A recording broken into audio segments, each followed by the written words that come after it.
am a whole mom now, which is still really weird to say. I went back and forth a lot on making this video because it feels weird because you guys have been with me for years and years, and I've had a lot of changes in the past year or so, obviously, and I feel like a grown-up now, and it feels weird to be making a video like this on the same channel that I was making all those goofy videos just a couple years ago. And I don't want to lose sight of that, but also, like, my life is changing a lot, and I want to you know, document that and make new connections. So I want to put that avenue out there because I know this is not the most common content base. Like, you see a lot of mom stuff and you see a lot of equestrian stuff, but you don't see a lot of or I couldn't find a lot of mom equestrian stuff, and just life with a newborn or pregnancy and still managing the barn and everything else like that. So I want to put it out there just in case anyone is looking for something to relate to. But of course, I want to make his official introduction to the channel. This is Beau. He is asleep right now, thank goodness, and he's about to be hungry, so we're gonna try to make this quick. But I almost said his registered name. His full name is, he has a family name, Robert Stephen Lupsky IV, but we didn't want to say Big Robbie. Like, my husband's name is Robbie. We didn't want to say Big Robbie and Little Robbie, and like his family has different names. So we went with Beau as his nickname. He was born January 30th. He was 8 pounds, 11 ounces. Anyway, before I say anything else, let's just go ahead and start talking about it. Everyone wants to know how bad the birthing experience was, and my experience on the whole thing. And I watched a lot of these videos when I was pregnant, trying to not psych myself out about the birthing process, because you hear a lot about, like, oh, it's horrible, you have to get the epidural, it's so much pain, blah blah blah, like the ring of fire, everything else. Like, you get really familiar with the terms, and overall my birth experience really was not that bad, but there's a couple things that I feel like I should touch on and just share. Maybe some people can relate. Found out I was pregnant in May, and yeah. The first trimester was rough, not gonna lie. I was fine up until probably like week 10 or 12, and then it was morning sickness, like horribly awful morning sickness, and it was really difficult to get out of bed and feed the horses and everything else, because it was that week, those couple weeks, it was like the 90+ degree extreme humidity here in North Carolina. So it was just horrible, because I wanted to get up really early and beat the heat to feed the horses, but I just couldn't. So then I was out in the heat. It was awful. But luckily my husband was super helpful in getting everything fed and everything else. Second trimester, I didn't really have any like major cravings or aversions or anything else like that. Second trimester was fine, except end of second trimester and into the start of the third trimester, when I really started like showing. We moved into a camper, like a RV camper. We rent this current house and our past house from my parents, so they're on, like, we're all on the same overall property. The barn is in the middle, and it just so happened that like I needed to continue managing the barn, and they had this rental house, so we just moved in here. It was just easy. And anyways, so that house was getting torn down. It was a single wide whatever, and that house was getting torn down, and this house that I'm currently sitting in was being built, and we didn't really have anywhere to go, so we bought a camper, and we moved into it with 3 dogs and my big belly, and then I impulsively got a cat. It was traumatic, and we were in that camper for like 2 months, I think. And honestly, camper life was great, but I would not recommend it with 3 dogs and a baby on the way. Like, we couldn't really nest. It was a lot. And like, our dogs are all herding breeds. So there was just a lot of energy in that camper and it was very stressful. I mean, we made the best of it. Oh, we also got a fish tank in the camper. So we made the best of it. I really mean we kind of stressed ourselves out, but that's okay. We still have the camper. We still have to do something with it. But anyways, this house went up. We moved in right before Christmas. And so we had about a month to really prepare. And we did the nursery. I'm in the nursery right now. We did an accent wall and everything else. And I'm really happy with how it came out. I'll do a little nursery tour later on. Moving on to the third trimester. About halfway through my pregnancy, I ended up switching OBGYN providers. My first one was just like really clinical, not personal, and like they just made a couple comments that really were off-putting. And then like trying to get, I still had my big 2500 truck at that point, and trying to get in and out of their parking lot was a nightmare, and they were just not accommodating, and like it was just really hard to get to, and just not helping the whole stress situation. So I went to a different OBGYN. I was like 24, 25 weeks at this point, like literally halfway through. And a couple people at my barn recommended this place, and my sister actually went there for her 2 boys. And I was really, really happy with them, this second place. And they were absolutely wonderful. We had midwives, doctors. I met with all the nurses. They were all wonderful. They did say the common consensus between pretty much all of the midwives and the doctors and everybody else was don't ride horses. And if you've been following me through my pregnancy, you know that I did ride horses, and it was not the act of riding horses that people were like, oh, that's gonna hurt the baby. It was the risk factor. And my take on that personally, obviously do what you and your doctor decide is safe, and what you feel is best for your situation. I have some really safe horses, and I have some questionable horses, and I am out with the horses every single day. And personally, I chose who to ride and what situations very carefully, and I didn't do anything. I never jumped. I never did anything like that while pregnant. I just did some leisure, flat work, whatever. Personally, for my body, it felt like my body would have deteriorated more if I hadn't rode and I hadn't kept up with what was normal for me, even just a little bit. I stopped riding when my belly was too big for me to safely and comfortably get on and off. But I did ride a little bit through first and second trimester. I rode the safe horses, and obviously things can happen, but at the same time, like, you can fall down the stairs, you can get in a car crash. There's like lots of things that can happen in everyday life. And if you just spend the whole entire time locked up in the house, avoiding every possibility of getting hurt, you're gonna end up doing more mental and physical damage. At least that was my situation. So I did ride a little bit, and it did help the cramping and the round ligament pain, and the stretching of everything. And now I'm like horribly out of shape.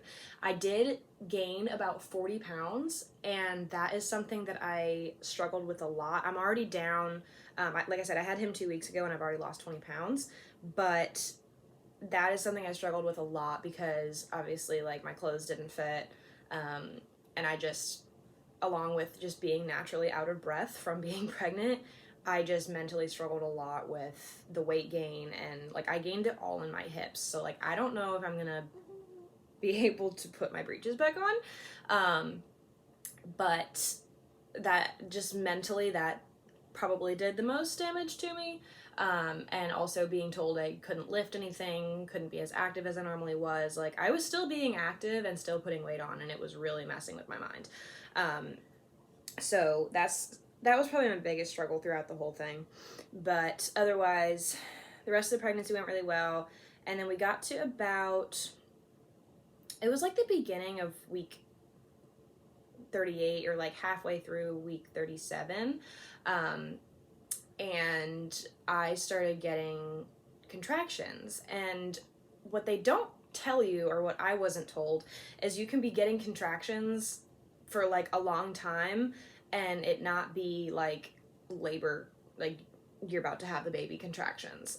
Like, there's obviously Braxton Hicks, which are like practice contractions, if you want to call them that. But I was getting like full on like rhythmic contractions 5 minutes apart, lasting for a minute long, but they weren't painful.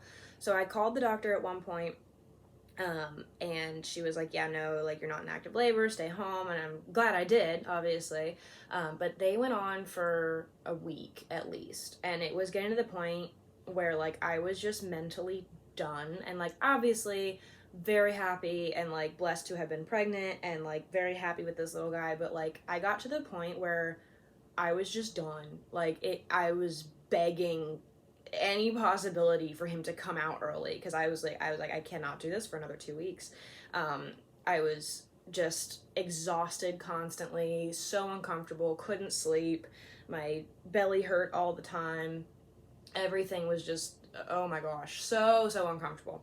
So anyways, I started psyching myself out. I was like, I'm never gonna have this baby. He's just gonna be stuck inside of me until he's 18. I'm never gonna be able to get back to what I love doing. I'm never gonna be able to be active again. I'm just gonna be miserable the rest of my life. And, like, they talk a lot about postpartum depression, but they don't talk a lot about, like, depression while you're pregnant. That was rough. Anyway, so I was 39 weeks on Friday, and then Sunday, about halfway through the day, those constant contractions started to get painful, to the point where, like, I was feeding and I had to stop every 10 minutes and just, like, breathe through it, and it was getting really uncomfortable. But like I said, I was psyching myself out, so I didn't say anything, and I would just, like, go around the corner and breathe through it and then continue what I was doing in front of my mom and my husband. And because they were like, oh my God, are you okay? Like, you know, very concerned. And I was very not concerned, because I had already told myself I was never having this child. It was just going to be stuck inside of me. Anyways, so I was just breathing through it, whatever. And went up to the house. It was like 6 o'clock at that point. I was just trying to relax, put my feet up, trying to, like, go to sleep or something to just, you know, let it pass. Because it would get bad and then it would pass. Anyways, and then my husband finally made me call the doctor, and they were like, yeah, I mean, it sounds like you could be having contractions, or, like, active labor contractions. You can come in and we can check you and, you know, probably send you home, but, like, if it'll make you feel better, you can come in. And I was like, honestly, I don't think I'm having this baby tonight, so I'm just gonna probably stay home. And Robbie ended up convincing me that we need to go to the hospital. So we took showers, like, took our leisurely time, finished packing our bags, which, by the way, don't let TikTok tell you what you need in your hospital bag. You don't need all this glamour stuff. I didn't take a lick of, like, makeup or anything like that, but that's just not me. Anyways, but you don't need to pack your entire house in your hospital bag. Just take the essentials. The hospital did provide a lot, so that was wonderful. But anyway, so we went in about, it was like 8-9 o'clock or something like that. We went in, and they started getting really painful, and I was like, I have a funny way of dealing with pain. All the way to the hospital, I was like, I'd get a contraction, and I'd turn, we were listening to the new Hardy album, and I'd turn it all the way up and, like, scream through the chorus, and then when the contraction passed, I'd turn it back down, and I'd just be like, this is fine. I joke through pain a lot, emotional and physical. But anyway, so we got to the hospital, and they brought us back, and they were like, okay, we're gonna check you, blah, blah, blah. And at the prior week at the OBGYN, I was 1 centimeter dilated that Wednesday. So this is Sunday night. And they checked me, and that sucked. Having your cervix checked sucks. I'm not gonna lie about that. Yeah, no, she shoved her whole entire arm up there. That was brutal. I'm not gonna lie about that. Anyway, so that sucked. I think I was like 3 or 4 centimeters dilated. Then she asked me about my pain plan, and she was like, do you want medication? Do you want to do this naturally? And I was like, I will take anything. I was like on the fence about it. I was like, okay, you know, maybe I can do this without medication because I heard it goes faster, blah, blah, blah. After that cervix check, I was like, give me whatever. I can't do this. And all the nurses were saying, like, you know, you don't want a prize for doing it without medication. If that's like your personal belief, or you have religious beliefs, or just personal, you know, whatever, then by all means, like, do it unmedicated. More power to you. But like, no, not for me. I wanted that over with, and I just didn't feel like being miserable for however long, and I didn't know how long. I was only 3 or 4 centimeters dilated. I didn't know how long I was going to be in labor, so I was like, give me the drug. So I told her, I was like, give me whatever, just make it not hurt. And anyways, so she's like, okay, well, if you didn't want medication, I would send you home, but you're probably going to be here for like 2 days in labor because like you're only 4 centimeters. And I was like, sick, cool, awesome. I hate that. So they put me in a room, and basically they got us all set up, whatever. I was bleeding a little bit at that point. So they like set me up in the hospital bed and told me, all right, we'll see you in a couple hours when, you know, we'll come check you. Anyway, so then about, I want to say it was like about midnight, my contractions started getting awful. And I will say the contractions was, like, at that point, they were 100% the most painful part. It had just been me, but the nurse said she had never heard someone describe it like this. It felt like I was getting sawed in half. Like, from my belly button, in between my belly button and my hips, was just excruciating pain. Like, to the point where I was just blacking out. It was horrible. So I pressed my call button, and I said, I'm ready for that freaking epidural. And they said, you know, it shouldn't slow it down, whatever. The epidural did suck. Not gonna lie. The guy was wonderful. He was very gentle. You know, he knew what he was doing. He looked exhausted, which was a little concerning. But, you know, he knew what he was doing, and it was fine, but it wasn't the needle that hurt. Because it's like they put the needle in your back, and then they put a catheter in, and you can't feel the catheter when you're laying down. That was weird to me. Like, I didn't see it, obviously, but that was a whole weird concept to me. Anyway, but it was, the needle going in was fine. Robbie said it was a huge needle, which obviously I didn't want to see that. Needle going in was fine, but then it was either the push of the catheter or the push of the medicine or something that I felt go into my back, and that was awful, but it only lasted like a half a second. So once it was done, it was done. And then my ears started ringing really bad, and like, I had, make sure if any of this happens to you, you tell the doctor, because they were like, okay, like maybe we pushed it too fast or something. They said something like that. I don't remember. I was like halfway mentally not there. But they adjusted it, and the ear ringing went away. He said, tell me if that comes back. But then I laid back down, and she said, okay, like, we'll adjust it as needed. My nurse was wonderful. She was absolutely wonderful. Turns out she has horses too, and we didn't find out that until after the baby came out. But anyways, so he put the catheter in, they laid me back down, and they said, okay, you know, let us know how that feels in a little bit.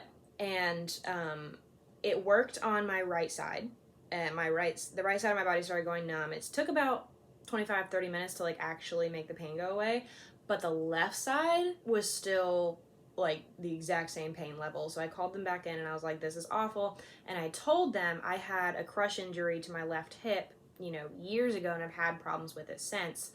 I don't know if that's like blocking the nerves or something like that. And she's like, okay. So she rolled me onto my left side and like let me push for more medicine. And she said it works on gravity. So I guess the gravity pulled the medicine down, or however that works. I don't really know. It eventually started working, and then I fell asleep for like a couple hours, and it got to the point where I could not move my legs, and that was really weird. I could not feel any contractions. I could not feel absolutely anything. And that was very mentally difficult to handle. Anyways, so she came back in, and like I said, we got there like a little, probably after 7 at night. And so 7 to 7 is shift change for the nurses, and they like, they went ahead and told me, like, okay, like, when your shift change nurse comes in, like, then you might start want to be pushing, blah, blah, blah. But they were pretty much counting on me not having that baby in that shift. So my wonderful nurse, came back in at about 6 o'clock in the next, like, that morning, so Monday morning, and she was, like, doing her final check of things before, you know, closing up her shift or whatever. And I was like, hey, feels like I gotta poop. Like, it just, I feel a lot of pressure. And, oh, they did come in a couple hours earlier and manually break my water. I forgot about that. I don't know what time that was, but they walked in and they were like, we're gonna break your water. And I was like, all right, cool. I didn't feel it. They had to, like, prop my legs up. They said that there was a ton of liquid. I did not feel it. I could not feel the liquid. It was fine. Anyway, so at 6 o'clock, they came in and I was like, I gotta poop. And she's like, okay, like, I can check you really quick before, you know, I wrap things up, if that would make you feel better. And I was like, okay, cool, yeah, whatever. And so she, like, propped me up and she was like, yeah, that's your baby's head. It's coming out now. And I was like, what? Like, that freaked me out, because again, I couldn't feel it. Like, I felt a little bit of pressure, and they told me when they did the epidural, like I'll still feel a lot of pressure, it just won't be like the actual pain. And that freaked me out, because I was like, I don't want to feel this at all. Like, I don't want to, and I didn't feel it. But anyway, so she's like, okay, like, I'm gonna get the team, and we're gonna push this baby out. And I was like, all right, sick. Like, I think the nurses thought I was actually, like, either demonic or psychotic or something, because I was laughing the entire time because I was so scared. Anyways, and so I woke up Robbie. He was sleeping on, like, they gave Dad a little bed couch thing.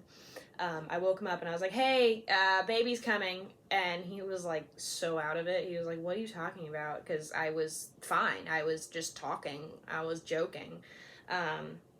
Anyway, so he woke up and got to witness the baby being born, which was good. Anyways, the team came back in, they propped me up, and the pushing experience was so weird, because again, I could not feel it. And that was really difficult. I pushed for probably about half an hour to an hour. He was born at 7:02, and they had originally checked me at 6 o'clock, so, like, somewhere in there I started pushing. But they had to tell me when to push. It wasn't just an instinct. And I had to, like, bear down, but I had to ask them. I was like, am I doing anything? Because I can't feel if I'm pushing. I can't feel him coming out. I literally have no idea what's going on. And that was really difficult, because I didn't feel like I was accomplishing anything. And I guess I could, like, looking back, I should have asked for a mirror, because I know you can do that. But I was joking, I was laughing, I was like, I don't think I'm doing anything, blah, blah, blah. And so she's like, here, give me your hand. And she grabbed my hand and she, like, pulled my hand down, and I felt his head. And I felt how much hair, and I started screaming, like, psychotic laugh screaming, because I was just not ready for that. Anyways, so they had continued to have me push, and then I didn't feel a single, I maybe felt like a tiny bit of pressure when his head was coming out, but I otherwise never would have known I was having a child. Anyways, so then they lifted him up and they put him on my chest. I freaked out because he wasn't crying, but apparently they don't cry right away. I didn't know that. They put him on my chest. He pooped from my belly button all the way up my chest. That was awesome. Did feel that. And they had Robbie cut the umbilical cord, which he said was traumatizing, but I'm glad he did it. Anyway, and it was surreal. It was like, you know, when you get to the third trimester and, like, your belly's that big and you feel him moving, you feel his hiccups and everything else, like, you know he's in there. But then to see him and, like, to hold it, it was beyond words. It was so weird, and I was crying. And then someone came in and wrapped a towel around my head. I don't know why, but now, like, the nurse grabbed my phone and she was taking all these awesome pictures, but I have a towel around my head in all these pictures, or a blanket or something. It's fine. Oh, I forgot to mention I did get stitches. And again, I felt a little bit of tugging, but I didn't feel that. But after the fact, when the epidural wore off, that sucked. That was really bad. Anyway, but we got moved to the other room, and they were all lovely in there, but that is where we worked on breastfeeding. And I wanted to try and breastfeed just because it's easier and everything else, but I struggled a lot with it. My milk didn't come in for like a couple days, and they really, Nemo, do not bark. They were really pushing the breastfeeding, which I ended up like 2 days after being home, I had a mental breakdown because I wasn't making milk yet, and he was like very hungry and upset, and like it hurt so bad because he was latching but nothing was coming out, so he was just nursing on nothing, and I was to the point where I was about to start screaming. Like, it hurt so badly, and at the hospital they're kind of just like, yeah, you just gotta kind of like put some cream on it and just keep pushing. But I ended up just supplementing with formula until my milk came in, and it's best thing we did. The pain went away, and like I was able to bond with him a lot more because I wasn't in so much pain, and I didn't feel the guilt of not being able to feed him. So like, don't psych yourself out about not producing milk right away. And like, the first few nights are like everyone tells you are supposed to be super stressful. They don't have to be. They really don't have to be, in my opinion. But and then like you're also learning his signals for when he's hungry and what he wants versus if he pooped his pants. And like you're learning each other, so it's already gonna be super stressful. Don't feel like you have to do one thing or the other. And so now we're, pumping and breastfeeding, and like we'll supplement with formula if we have to, which is rare now. But he spits up on formula, and it's just, he doesn't spit up with breast milk, so it's just a little easier. Otherwise, yeah, like I said, he came out and he was 8 pounds 11 ounces, so he's already outgrown a lot of newborn clothes. Newborn life at the barn, and just like in general, I love him. I am obsessed with him, and I like the newborn phase. I think he's just precious little angel muffin, and like all he wants to do is be carried around, and I'm like, I'll carry you around. At the barn, I pretty much baby wear him in a little like sack thing half the time, or we have a really awesome stroller that the car seat just like clicks into, and we use that half the time. He really, really loves car rides and cart rides and all the stuff that puts him right to sleep. But that's been really easy. We're going to try the pack and play pretty soon here. I've just been waiting for the weather to get nice, but it's been really not bad. I still can't lift stuff because of the stitches, and I think I have to wait a couple more weeks to ride, but like, I don't know if I'm going to last that long. I have a lot of role models in my life for dealing with this kind of stuff. Like, my trainer has done an amazing job with handling her son and also horse stuff. And then one of my friends has a couple kids and still, does the show stuff and lives her dreams while also being a great, wonderful mom to her kids. So I have a lot of great examples to follow that I'm really grateful for. And I hope to be that for somebody else, because I know this is really overwhelming and stressful, and it can be, but it doesn't have to be. So I'm going to leave it at that because little man is getting hungry. But if you guys have any more questions or on my experience, or you want me to talk about newborn life or anything else like that, or just mom life in general, I'll make more of these videos. Just let me know and we'll do it. Mwah! Precious little angel.